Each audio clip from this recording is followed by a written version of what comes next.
Thomas Mitchell stood perfectly still outside Buckingham Palace, his red uniform crisp under the morning sun.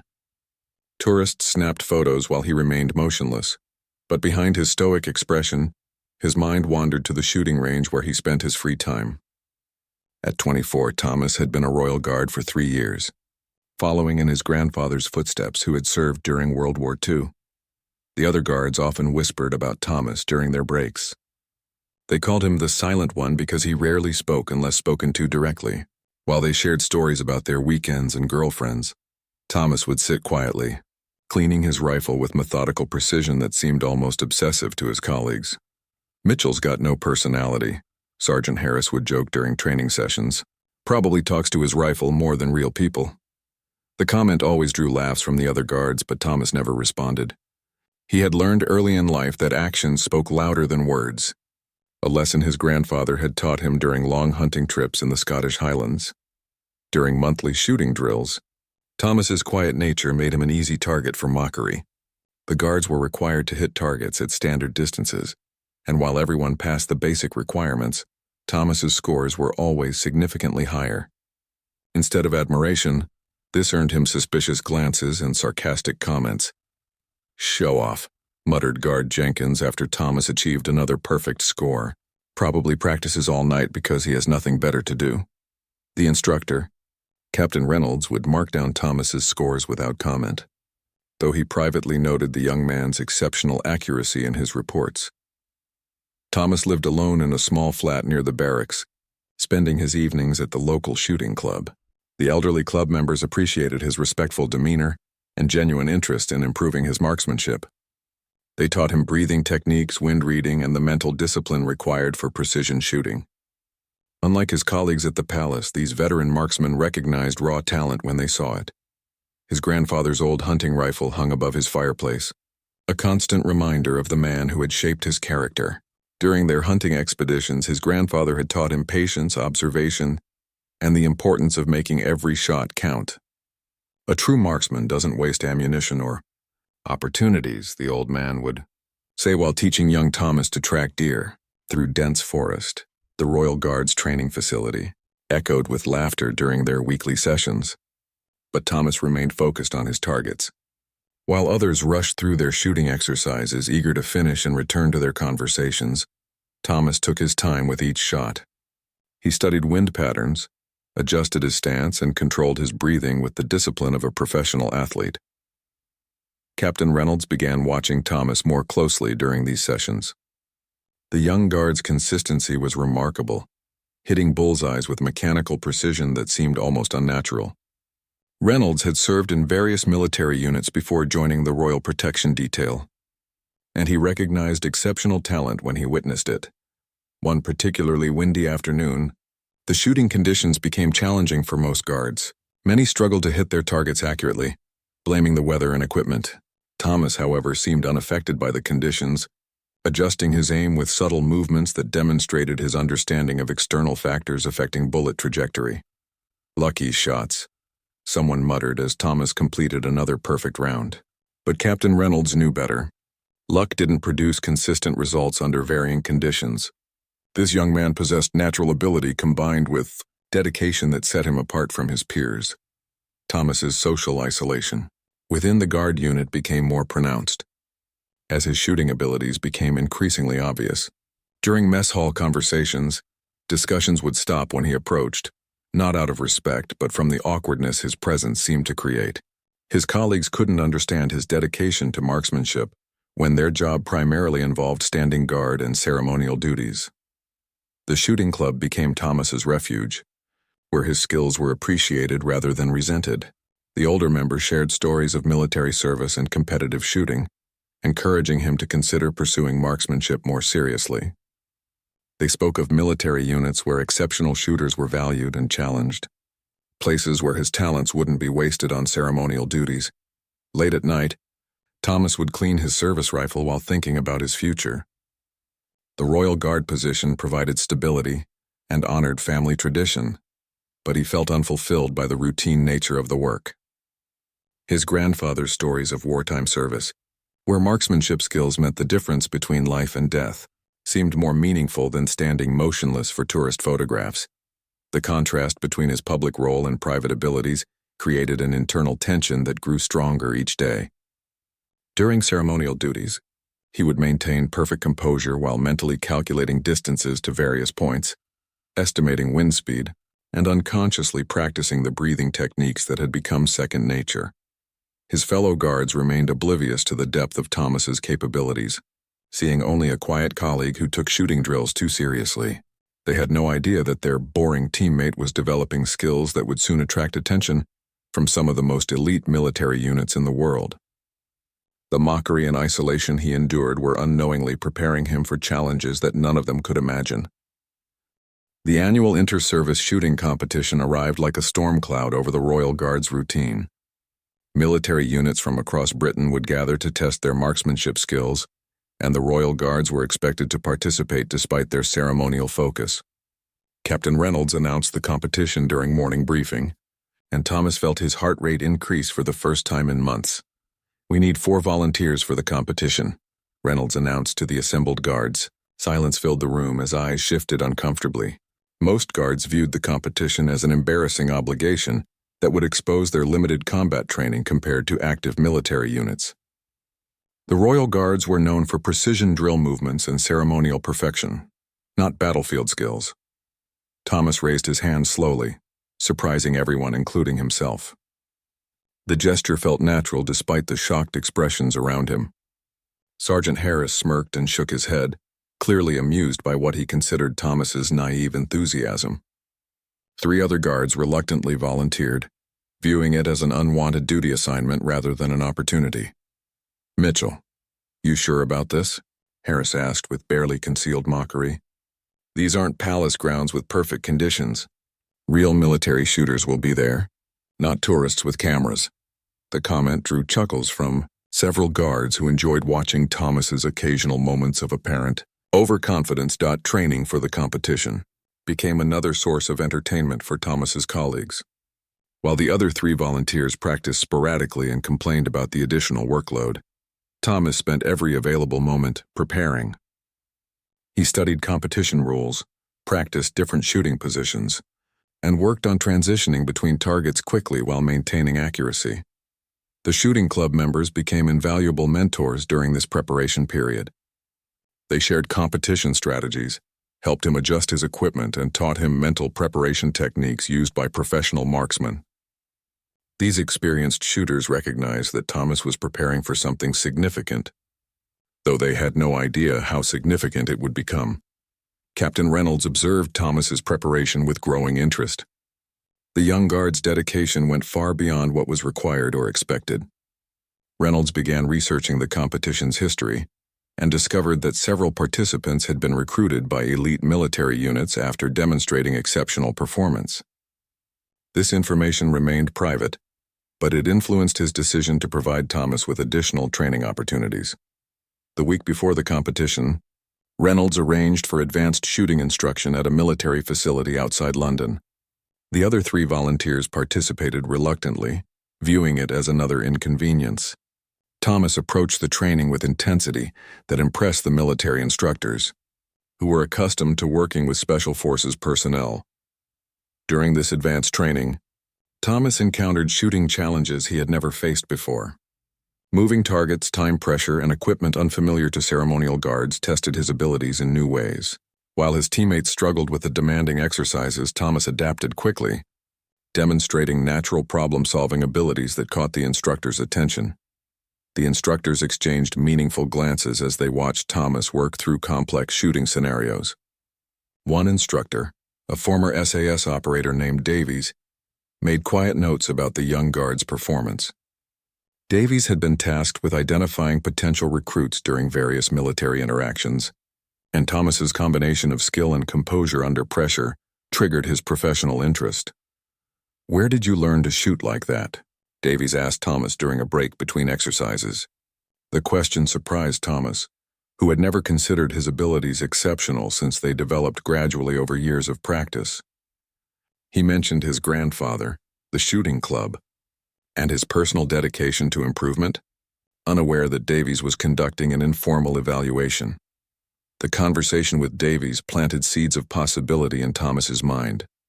For the first time, someone with elite military experience had shown genuine interest in his capabilities. Davies spoke about military units where marksmanship was crucial for mission success, places where exceptional shooters could make real differences in dangerous situations. Back at the palace, the mockery from his colleagues intensified as the competition approached. They had heard about the advanced training and viewed Thomas's improved performance as showing off for attention. The social isolation that had always existed became more pronounced, with conversation stopping abruptly when he entered rooms. "Mitchell thinks he's going to win the whole competition," Jenkins whispered loudly enough for Thomas to hear. "Probably imagines himself as some kind of sniper hero from the movies." The comment reflected their collective inability to understand dedication to excellence in areas beyond ceremonial duties. Thomas spent his final preparation evening alone, carefully maintaining his equipment and visualizing the competition scenarios. His grandfather's rifle seemed to offer silent encouragement from its place above the fireplace. The old man's lessons about patience, precision, and mental discipline felt more relevant than ever as Thomas prepared for his first real test outside the palace environment. The night before departure, Captain Reynolds approached Thomas privately. "I want you to know that regardless of results tomorrow, your dedication hasn't gone unnoticed," Reynolds said carefully. "Sometimes opportunities arise for soldiers who demonstrate exceptional abilities." The cryptic comment left Thomas wondering what opportunities his captain might be referring to. Sleep came difficultly that night as Thomas's mind raced with anticipation and nervous energy. He had spent years developing his marksmanship skills without clear purpose beyond personal satisfaction. Now, for the first time, those skills would be tested against military professionals in a competitive environment that might open doors he had never imagined possible.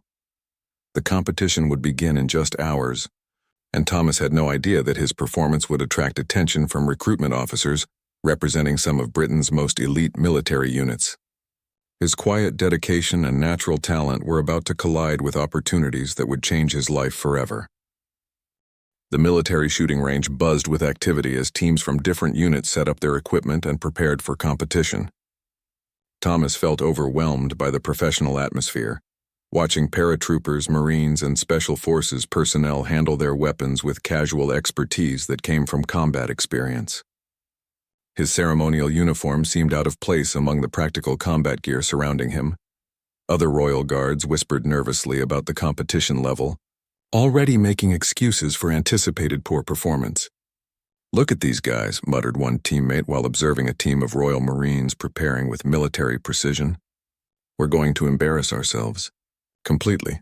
Their defeatist attitude only strengthened Thomas's determination to perform well. The competition format included multiple stages testing different marksmanship skills, precision shooting at various distances, rapid-fire accuracy, and moving target engagement would challenge every aspect of shooting ability. Thomas studied the course layout carefully, mentally preparing for each stage while his teammates complained about the difficulty. Registration revealed the caliber of competitors Thomas would face. Teams from elite units throughout Britain had sent their best marksmen, many with combat experience and competition backgrounds. The Royal Guards were clearly viewed as ceremonial participants rather than serious competitors, drawing amused glances from more experienced teams. Davies, the former SAS instructor from the previous week's training, appeared unexpectedly among the competition officials. His presence surprised Thomas, who had assumed their interaction was limited to the training session.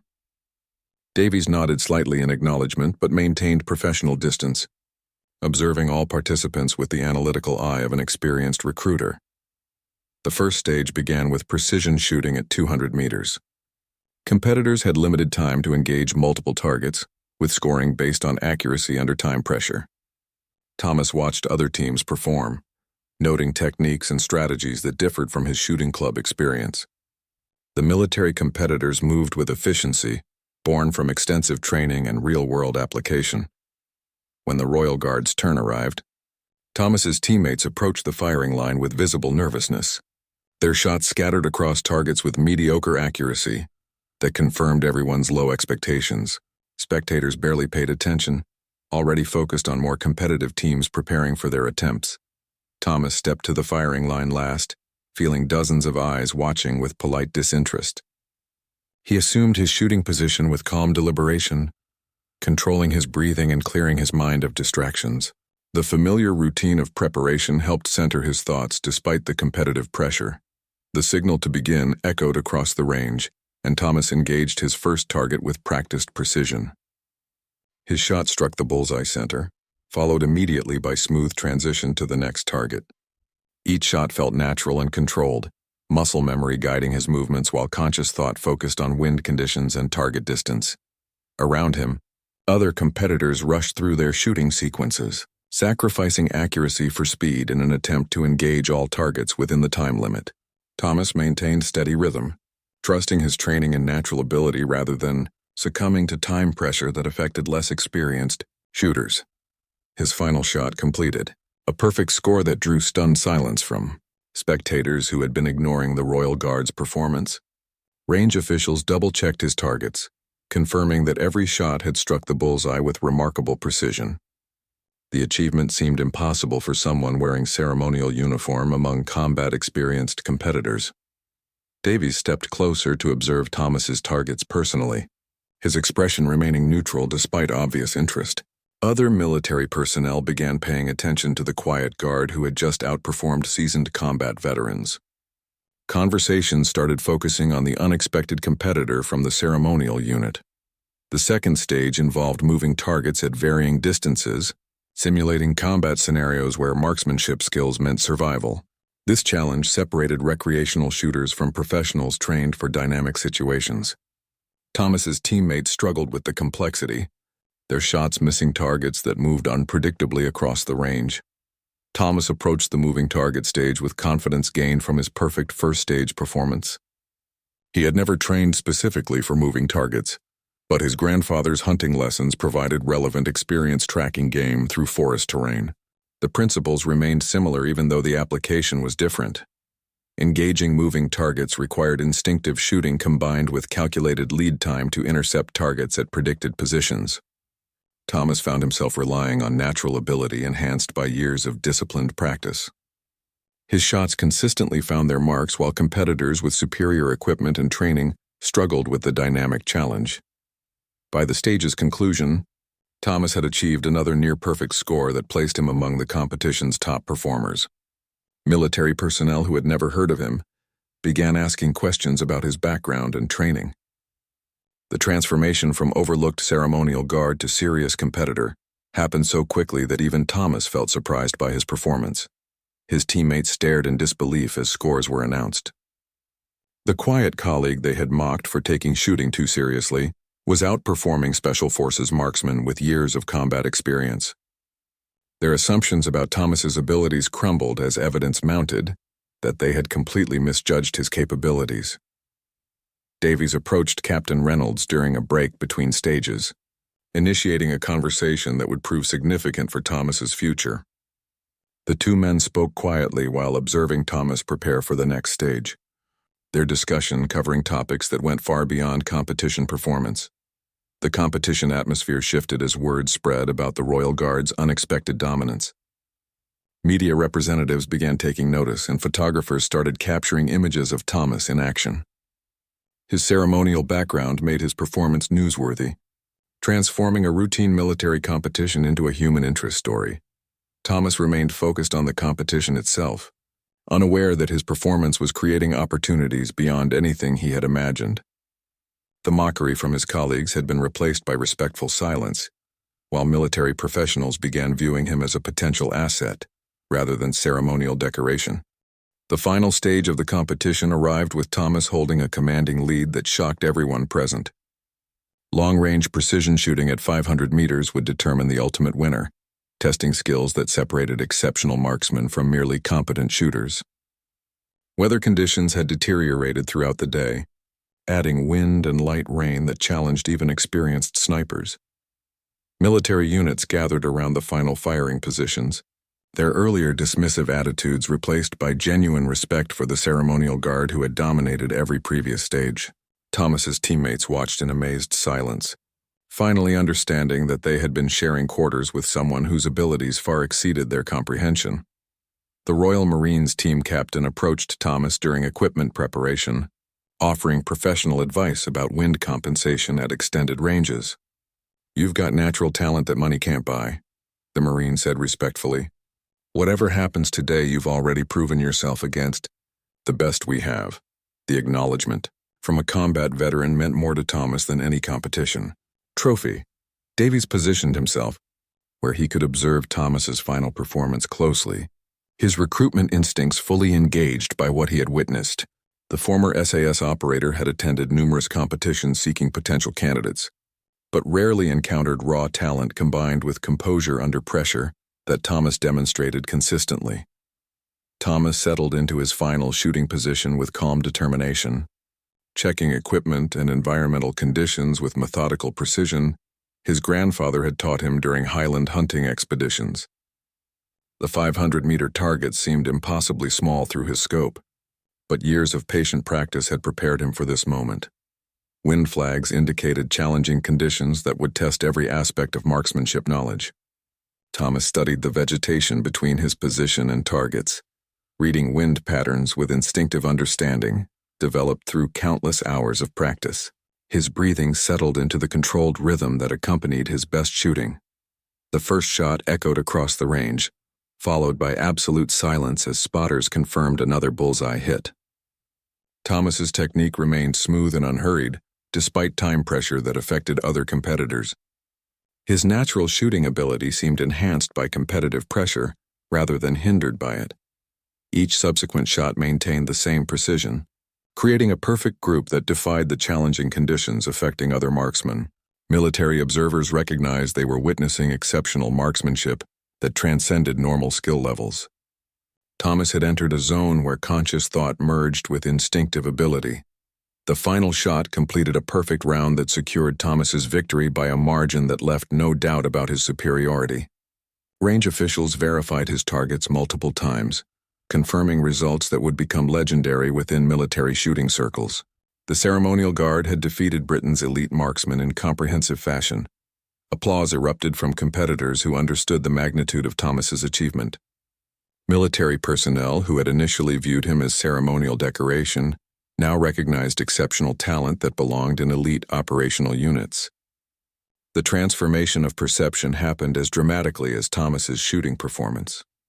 Media representatives swarmed around Thomas, seeking interviews about his background and training methods.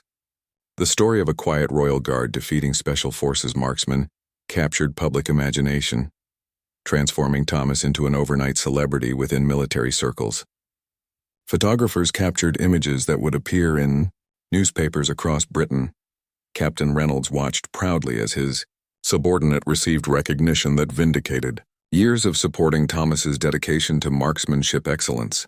The captain had always suspected exceptional ability beneath Thomas's quiet exterior, but even he was surprised by the comprehensive nature of the victory achieved. Davies approached Thomas privately during the media attention, introducing himself properly and explaining his role in identifying exceptional talent for elite military units. "Your performance today was remarkable," Davies said carefully.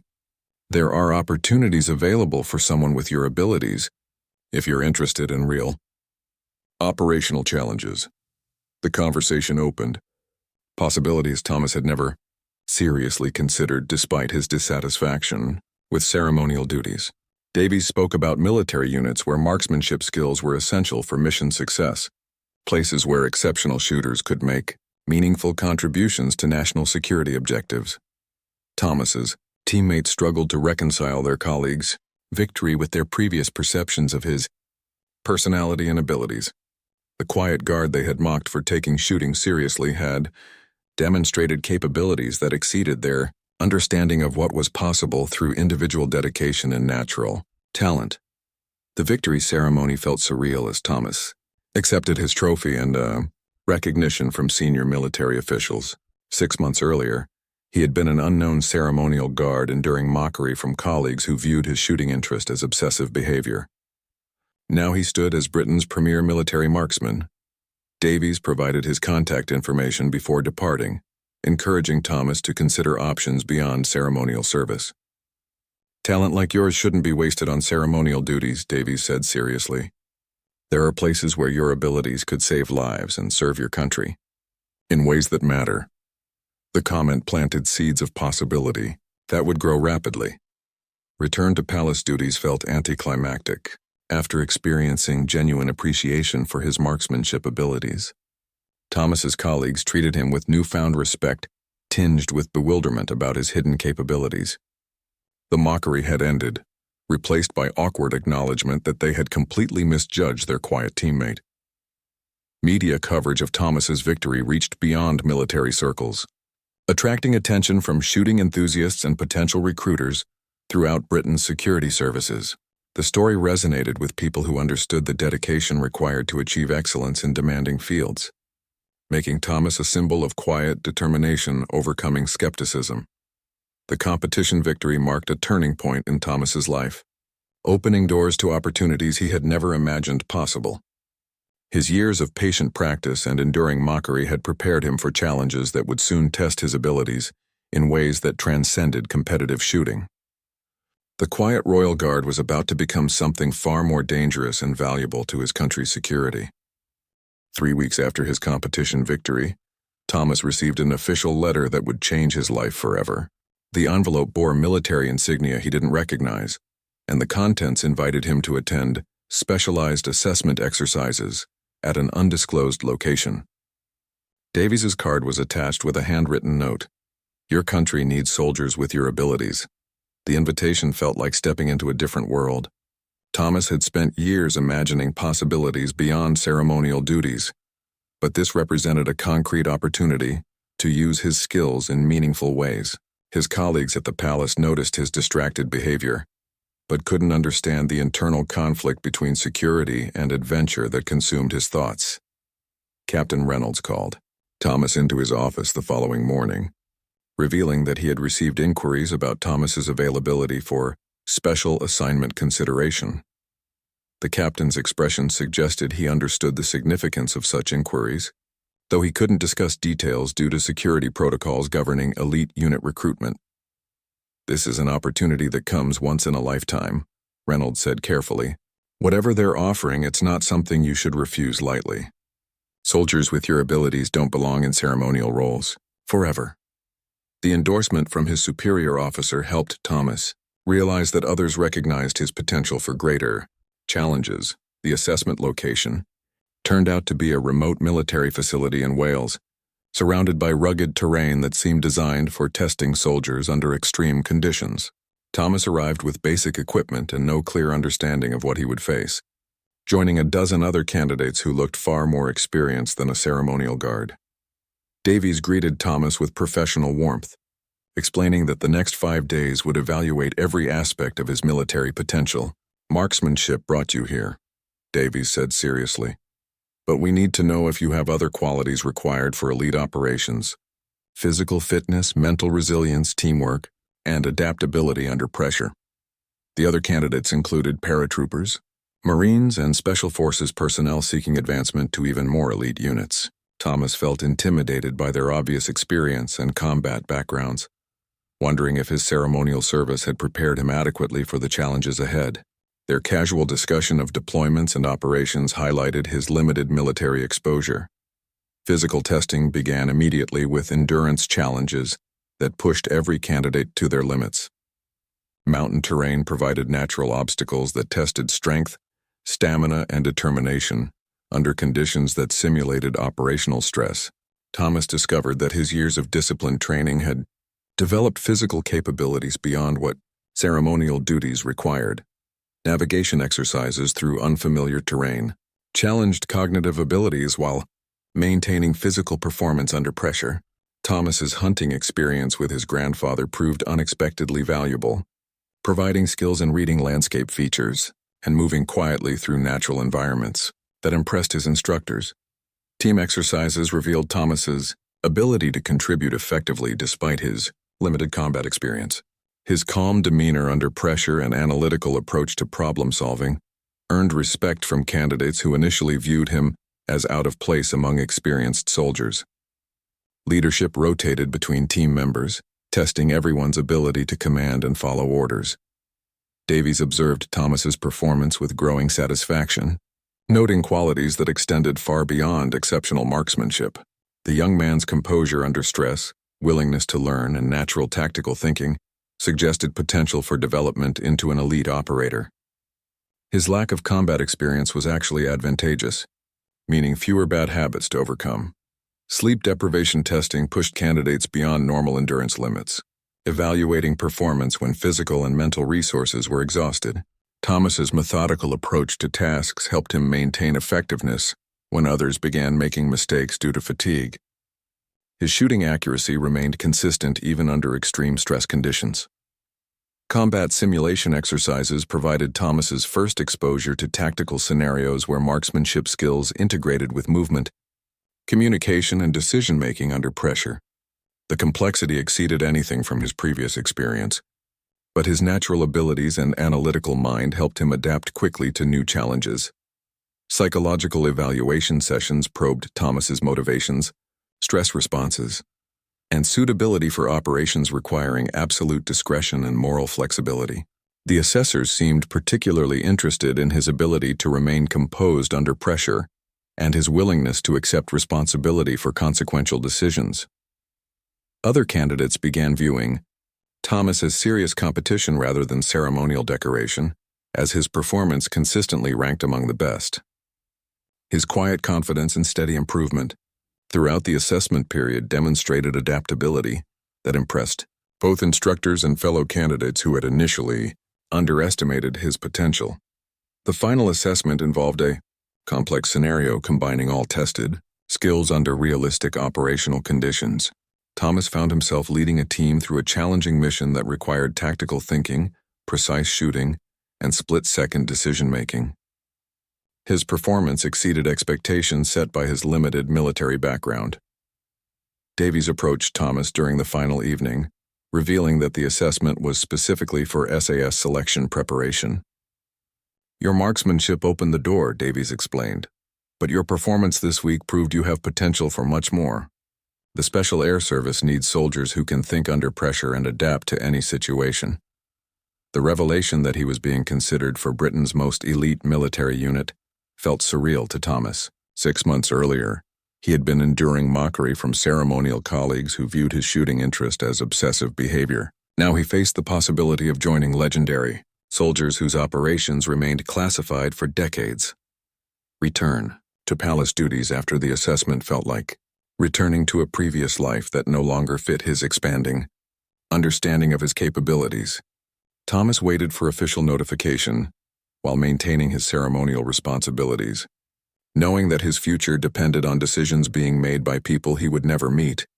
The assessment had revealed abilities Thomas didn't know he possessed, opening possibilities that extended far beyond competitive shooting. Whether or not he was selected for SAS training, the experience had transformed his understanding of what he could achieve with proper guidance and challenging opportunities. The notification arrived 2 months later in the form of official military orders that would transfer Thomas to specialized training duties beginning immediately. Captain Reynolds delivered the paperwork personally, his expression mixing pride with concern for the challenges Thomas would face. The orders contained minimal details, reflecting the secretive nature of SAS operations. Thomas's colleagues at the palace reacted with mixed emotions to news of his transfer. Some expressed genuine admiration for his achievement, while others seemed relieved that his exceptional abilities would no longer highlight their own limitations. The quiet guard who had endured years of mockery was departing for challenges they couldn't imagine. Hereford became Thomas's new home, the headquarters of the Special Air Service where Britain's most elite soldiers trained for operations that officially didn't exist. The facility's understated appearance concealed training capabilities designed to prepare operators for any conceivable mission anywhere in the world. SAS selection training began with physical challenges that made his previous assessment seem mild by comparison. The beacon beacons provided merciless terrain where candidates faced navigation exercises, carrying massive packs over impossible distances within unforgiving time limits. Many experienced soldiers failed to complete the initial phases. Thomas discovered that his ceremonial background actually provided advantages during selection. Years of standing perfectly still for hours had developed mental discipline that helped him endure physical punishment without losing focus. His methodical approach to challenges impressed instructors who were accustomed to candidates relying purely on aggression and determination.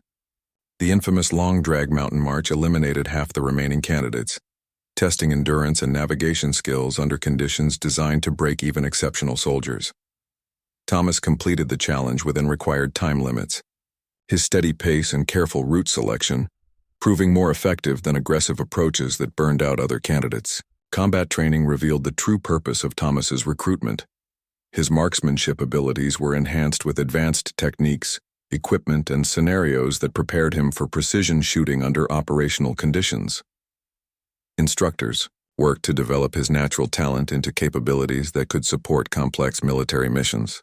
Urban combat exercises challenged Thomas to apply shooting skills in confined spaces where split-second decisions meant life or death for team members and civilians. The complexity of modern warfare required marksmen who could engage targets precisely while avoiding collateral damage in crowded environments. Psychological conditioning prepared candidates for the moral complexities of special operations work. Thomas learned about operational security, interrogation resistance, and the mental preparation required for missions where failure could have international consequences. The training challenged every assumption about military service he had developed during ceremonial duties. Davies appeared periodically during training, monitoring Thomas's progress and providing guidance that reflected his understanding of the young man's potential. "You're developing into exactly the kind of operator we need," Davies told Thomas after a particularly challenging exercise. "Precise, analytical, and calm under pressure." Specialized equipment training introduced Thomas to weapons and technology far beyond anything available to conventional forces. Advanced sniper rifles, communication systems, and surveillance equipment opened possibilities for precision operations that required exceptional skill and judgment. His natural marksmanship ability provided the foundation for capabilities that would prove invaluable. Team integration exercises taught Thomas to function as part of four-man SAS squadrons that operated independently behind enemy lines. His quiet leadership style and analytical thinking earned respect from veteran operators who initially questioned whether a ceremonial guard belonged among elite soldiers. The final selection phase involved realistic scenarios that tested every aspect of training under conditions simulating actual operations. Thomas found himself leading missions that required tactical thinking, precise shooting, and life-or-death decision-making. His performance convinced instructors that their investment in his development was justified. Graduation from SAS selection marked Thomas's transformation from ceremonial guard to elite operator capable of missions that would remain classified for decades. The quiet young man who had endured mockery for taking shooting seriously had become one of Britain's most dangerous and valuable military assets. Davies presented Thomas with his SAS badge during a private ceremony that reflected the secretive nature of the regiment's operations.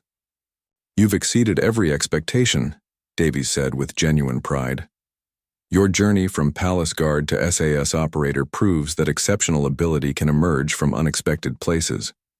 Assignment to an operational squadron meant Thomas would soon apply his skills in real-world missions where precision marksmanship could determine success or failure. The years of patient practice and dedication to excellence had prepared him for challenges that would test every aspect of his training and character. Thomas's former colleagues at the palace had no idea that their quiet teammate had become one of Britain's most elite soldiers. The ceremonial guard they had mocked for obsessive dedication to marksmanship was now preparing for operations that would never appear in newspapers or history books.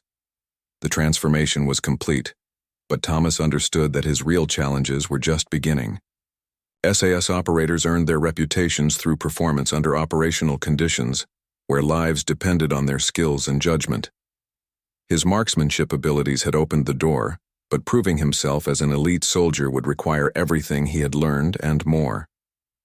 The mockery from his ceremonial days seemed like distant memories as Thomas prepared for his first operational assignment. The quiet Royal Guard had become the SAS's newest precision marksman, ready to serve his country in ways that few soldiers would ever experience. Thomas's first operational mission came 18 months after joining the SAS. deploying to an undisclosed location where terrorist activities threatened international security. His role as precision marksman would support a complex operation requiring split-second timing and absolute accuracy. The mission briefing revealed stakes that made his competition victory seem insignificant by comparison. The target building contained high-value individuals whose capture was essential for preventing planned attacks on civilian populations. Thomas's position would provide overwatch for the assault team, eliminating threats that could compromise the mission or endanger his teammates. The responsibility felt overwhelming despite his extensive training. Equipment preparation became a ritual that calmed Thomas's nerves while ensuring optimal performance. His custom rifle had been zeroed for the specific operational environment, and every piece of gear had been tested repeatedly. The methodical approach his grandfather had taught him during hunting. Expeditions now applied to missions where lives hung in the balance. The insertion phase transported Thomas's team to their operational area under cover of darkness, using techniques that remained classified years after development. His training had prepared him for the stress of approaching hostile territory, but nothing could completely eliminate the anxiety of knowing that enemy forces might detect their presence at any moment. Thomas established his shooting position with care that reflected both training and natural instinct for terrain evaluation. The location provided clear fields of fire while offering concealment from potential counter-snipers. Wind conditions and lighting required constant monitoring as the mission timeline approached critical phases. Communication with the assault team maintained operational coordination while preserving security protocols that protected all personnel involved.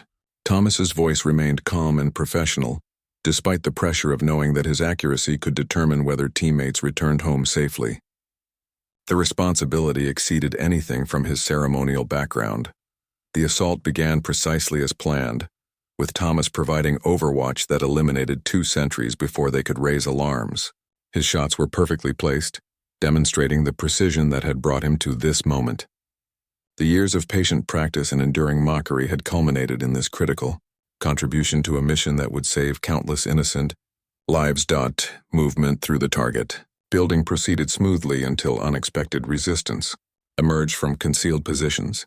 Thomas's elevated perspective allowed him to identify threats that the assault team couldn't see, providing early warning that prevented potential casualties. His calm communication under pressure guided his teammates through dangerous situations. A sniper appeared in a distant window, threatening the assault team's withdrawal route. Thomas engaged the target at extreme range under challenging conditions that tested every aspect of his training and natural ability. The shot required compensating for wind, distance, and time pressure while his teammates' lives depended on his accuracy. The bullet found its mark with precision that would have seemed impossible to his former colleagues at the palace. The enemy sniper was eliminated before he could engage the assault team, securing their safe withdrawal with the captured high-value targets. Thomas's contribution had been decisive in mission success that prevented terrorist attacks on civilian populations. Post-mission analysis revealed that Thomas's marksmanship had exceeded even SAS standards for precision under operational stress. His ability to perform accurately while managing multiple responsibilities impressed veteran operators, who had initially questioned whether a former ceremonial guard belonged among elite soldiers. The quiet professional had proven his worth definitively. Davies appeared during the debrief, providing recognition that meant more to Thomas than any medal or commendation. "Your performance today exemplifies everything the SAS represents," Davies said with genuine respect. Precision, professionalism, and dedication to mission success regardless of personal risk. "You've become exactly what we hoped when we first recruited you." News of Thomas's operational success spread quietly through military circles, establishing his reputation as one of the SAS's most reliable precision marksmen. His background as a mocked ceremonial guard became legendary among special forces personnel who understood the dedication required to achieve such transformation. The mission's classified nature meant that Thomas's achievements would never receive public recognition, but he had found satisfaction that transcended any external validation. His skills were being used to protect innocent people and serve his country in ways that gave meaning to years of patient preparation and training. Subsequent missions confirmed Thomas's capabilities under various operational conditions, establishing him as the SAS's go-to marksman for situations requiring exceptional precision. His calm demeanor and analytical approach to complex problems made him invaluable for operations where margin for error didn't exist. The shooting club where Thomas had developed his skills received occasional visits from a quiet man who practiced with intensity that impressed longtime members.